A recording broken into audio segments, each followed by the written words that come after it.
নমস্কার, আমি জ্যোতিষ সম্রাট বিনয় শাস্ত্রী। আশা করি ঈশ্বরের কৃপায় আপনারা ভালোই আছেন। আজকে আমার ভিডিওর আলোচ্য বিষয় মেষ রাশি বা লগ্নের জাতক জাতিকাদের জুন 2026 কেমন যাবে। এই জুন মাসের 1 তারিখের গ্রহ সন্নিবেশ হচ্ছে রাশি বা লগ্নে সক্ষেত্রস্থ মঙ্গল, দ্বিতীয় রবি, তৃতীয় আছে বুধ এবং শুক্র, চতুর্থে দেবগুরু বৃহস্পতি, পঞ্চমে কেতু, ষষ্ঠ সপ্তম অষ্টম নবম দশমে কোনো গ্রহ নেই। একাদশে রাহু এবং দ্বাদশে শনি। তাহলে এই গ্রহ সন্নিবেশ অনুসারে আপনাদের জুন মাস কেমন যাবে। প্রথমেই বলি, লগ্নপতি লগ্নে চরম ভালো, সাংঘাতিক ভালো। লগ্ন ভীষণভাবে বলবান। লগ্ন যদি ভীষণ বলবান হয় তাহলে ছকের ক্ষমতা ডাবল হয়ে যায়। যে কোনো বাধা বিপত্তিকে সহজেই অতিক্রম করার ক্ষমতা পাওয়া যায়। যে কাজগুলো অনেক দিন থেকে হচ্ছিল না, আপনি সেটা সহজে করতে পারবেন। এনার্জি অনেক বৃদ্ধি পায়, অলসতা ভাব আপনার কেটে যাবে। তবে এই সময় কেউ রাগ জেদ এইগুলো কিন্তু বাড়তে পারে, একটু সাবধানে থাকবেন। বেশিরভাগ হট টকে যাবেন না।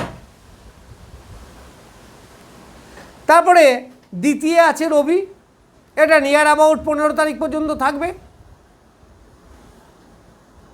তার দ্বিতীয় ক্ষেত্রে দ্বিতীয় আছে রবি, পঞ্চমপদী দ্বিতীয়, তার মানে অর্থের আবির্ভাব একটা অবশ্যই দেখা যাবে।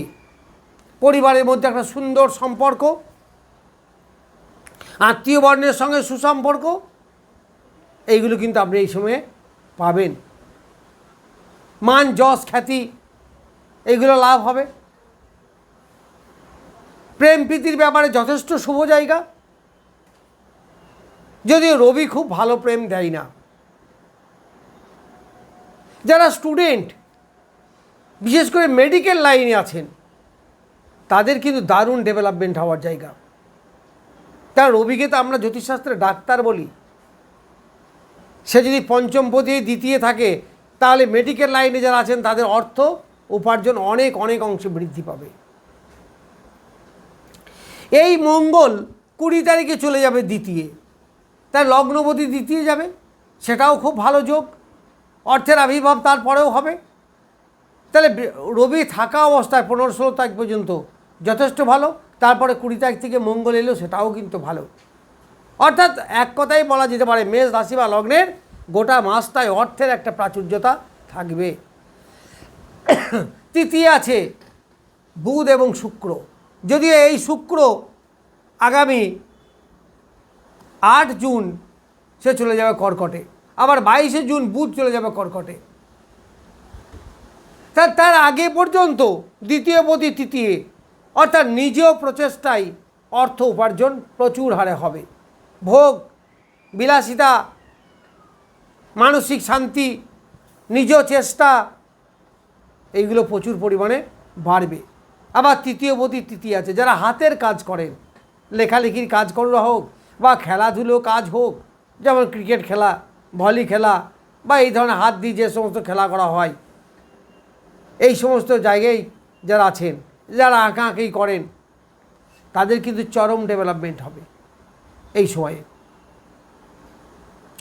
আবার 8 তারিখের পরে শুক্র চলে যাচ্ছে কর্কটে, 22 তারিখে বুধ চলে যাচ্ছে কর্কটে, সেখানেও কিন্তু একটা চরম ডেভেলপমেন্ট আছে। কারণ প্রথম 1 তারিখ থেকেই আছে দেবগুরু বৃহস্পতি।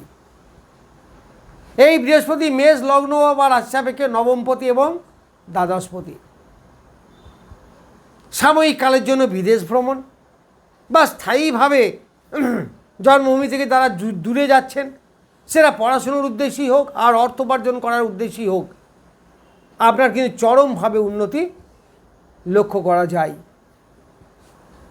চতুর্থে বৃহস্পতি খুব ভালো, মাতৃদেবীর শরীর স্বাস্থ্য খুব ভালো থাকবে। পিতার সঙ্গে সুসম্পর্ক দারুণ হবে, পিতার শরীর স্বাস্থ্য ভালো যাবে। গুরুজনদের সঙ্গে সুন্দর একটা সুসম্পর্ক, যারা চাকরি বাকরি করেন অফিসে বসের সঙ্গে একটা সুসম্পর্ক, এইগুলো কিন্তু সবই আপনি পাবেন এই সময়ে। তবে যারা জন্মভূমি থেকে দূরে আছেন তাদের পক্ষে আরও বেশি। যারা দূরে পড়াশুনো করতে গেছেন অথবা যারা দূরে কর্মের উদ্দেশ্যে গেছেন, অর্থ উপার্জন করা, কারণ দেবগুরু বৃহস্পতি অর্থের কারক গ্রহ, দেবগুরু বৃহস্পতি বিদ্যার কারক গ্রহ, আবার সন্তানের কারক গ্রহ, ফলে সন্তানের ডেভেলপমেন্ট এটাও হবে। যারা বাড়ি ঘর ক্রয় করতে চাইছেন তারা করতে পারেন, খুব ভালো সময়। এই দেবগুরু বৃহস্পতি চতুর্থে বসে আছে, ফলে মন মানসিকতার একটা উন্নতি। যারা হায়ার সেকেন্ডারি লেভেল পর্যন্ত স্টুডেন্ট তাদের বিদ্যাক্ষেত্রে চরম উন্নতি, পড়াশোনায় অ্যাটেনশন বৃদ্ধি, এইগুলো সব আপনি পাবেন। পঞ্চমে কেতু, এই কেতু পঞ্চমে থাকার জন্য মনের ভিতরে যেটা প্রকাশ করছেন না, একটা চাপা ক্ষোভ, টেনশন, এইগুলো কিন্তু দেখা দিতে পারে। সন্তানের ব্যাপারে একটু কেয়ারফুল হবেন। যদিও দেবগুরু বৃহস্পতি এখন তুঙ্গ ক্ষেত্রে আছে, কোনো সমস্যা আসবে না, তবুও সন্তানের ব্যাপারে একটি সতর্ক থাকবেন। এই মেষ রাশি বা লগ্নে দশম একাদশে আছে রাহু। একাদশ উপচয় স্থান, রাহু নিজ নক্ষত্রে দারুণ ফল দেবে। ফলে আয় উপার্জন এখান থেকেও কিন্তু দেখা যাচ্ছে যথেষ্ট পরিমাণে আয় উপার্জন হবে। তৃতীয় কোনো ব্যক্তি বা অপরিচিত কোনো ব্যক্তির সঙ্গে পরিচয় হয়ে তার কাছ থেকে অনেক লাভ, বড় দাদা দিদি বা এই ধরনের যারা আছেন এই শ্রেণীর, তাদের কাছ থেকে নানাভাবে উপকৃত হতে পারবেন। দ্বাদশের শনি, এই দ্বাদশের শনি যদিও দশমপতি একাদশপতি দ্বাদশে, ফলে আয়ের সঙ্গে সঙ্গে ব্যয়ের ভাবটাও কিন্তু বেড়ে যাবে। সেই ব্যাপারে একটু সতর্ক থাকাই উচিত। এই দেবগুরু বৃহস্পতি 3 জায়গায় দৃষ্টি দিচ্ছে। একটা হচ্ছে বৃশ্চিক রাশিতে, যেটা মেষ রাশি বা লগ্ন সাপেক্ষে অষ্টম স্থান, তাহলে বাধা বিপত্তিকে অনেকটা রক্ষা করবে। লোন টোনের ব্যাপারে অনেকটা লোন পরিশোধ হয়ে যাওয়ার একটা জায়গা আপনারা এই সময়ে পাবেন।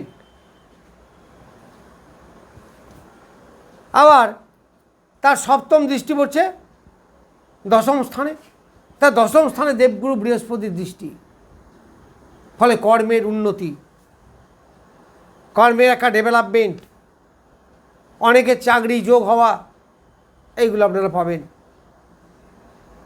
আবার এই দেবগুরু বৃহস্পতি দ্বাদশ দৃষ্টি, নবম দৃষ্টি পড়ছে দ্বাদশে, ওই শনির উপরে। শনি বৃহস্পতি বন্ধু না হলেও শত্রু কিন্তু নয়, ফলে যথেষ্ট আপনার ডেভেলপমেন্ট হবে। কোন দিকে? যারা বাইরে আছেন তাদের পক্ষে, জন্মভূমি থেকে যারা দূরে আছেন তাদের পক্ষে।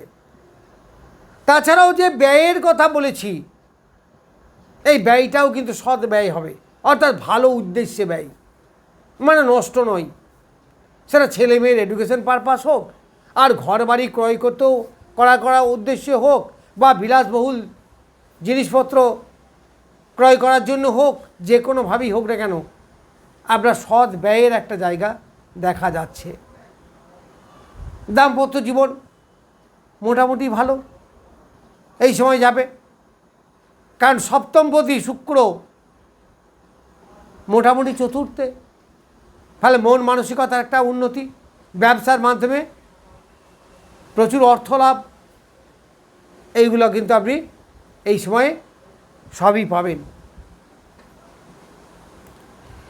এই মঙ্গল অর্থাৎ অষ্টমপতি মঙ্গল সে লগ্নে বসে আছে,